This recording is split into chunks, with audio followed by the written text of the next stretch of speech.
पकाने भोले राजनीति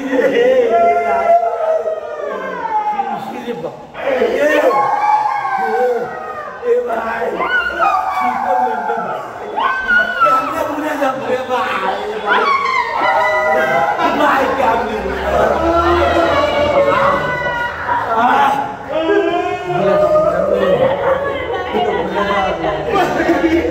গতকালকে আসলে 2:45 লাবণী বিচে আমাদের যেই জায়গাটাতে আসলে একটি লাল পতাকা চিহ্নিত আছে যে বিপজ্জনক এলাকা, সেই লাল পতাকার সামনে আসলে একটি পরিবার নামে গোসল করছিল।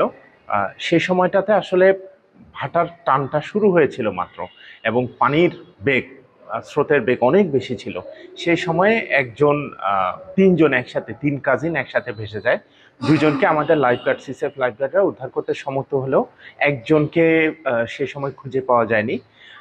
দুর্ভাগ্যজনকভাবে একজনের লাশ আজকে সকাল 6:10 সময় সুমিতিপাড়ার স্থানীয় মানুষজন দেখতে পায় আমাদের লাইফগার্ডকে খবর দেয়। আমাদের একজন লাইফগার্ড রুহুল আমিন দৌড়ে সেই ঘটনাস্থলে যায়, এবং আমাদের যে টিম রাত থেকে খোঁজ করছিল তারা সবাই দৌড়ে আসে।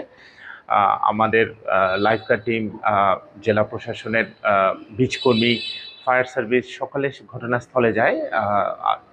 যেই নিহত ওনার পরিবারের সদস্যদেরকে খবর দেওয়া হয়, ওনারা সবাই আসেন, এসে সদর হাসপাতালে মর্গে নিয়ে আসা হয়।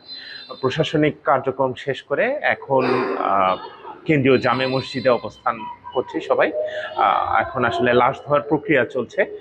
পরিবারের মাঝে শোকের ছায়া নেমে এসেছে। আমরা সকলে খুব মর্মাহত।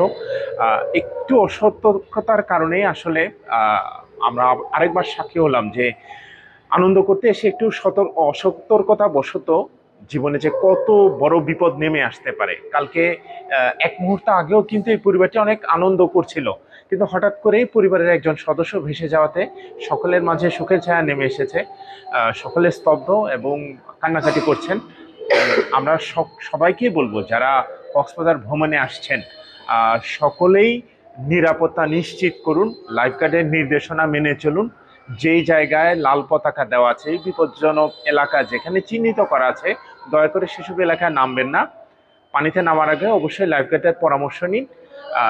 সাগর এখন বেশ বিপজ্জনক আছে, সাগর উত্তাল আছে, এবং বেশ কিছু জায়গায় ছোট ছোট ক্যানেল সৃষ্টি হয়েছে, রিপ কারেন্টের সৃষ্টি হয়েছে, গর্তের সৃষ্টি হয়েছে।